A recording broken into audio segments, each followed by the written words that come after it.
100% guarantee বাড়িতে সুখ চলে আসবে। বাড়িতে সবসময় সুখ এবং হাসি খুশি বজায় রাখতে এই 4টি নিয়ম অবশ্যই মেনে চলুন। 1. মুখটাকে সবসময় কালো করে রাখবেন না। এতে সাইকোলজি অনুসারে বাড়িতে সবার মনে দুঃখ চলে আসে। দেখবেন যাদের পরিবার হাসি খুশি থাকে তাদের পরিবারে সমস্যা কম আসে। 2.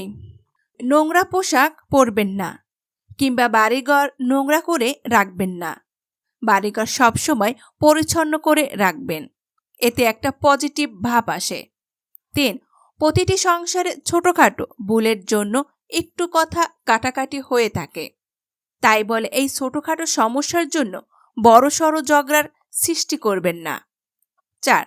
বেশিরভাগ বাড়িতেই দেখা যায় যে অন্যর নামে নিন্দা করতে তারা বেশি মজা পায়, কিন্তু বিশ্বাস করুন এতে আপনার পরিবারে কখনোই সুখ আসবে না।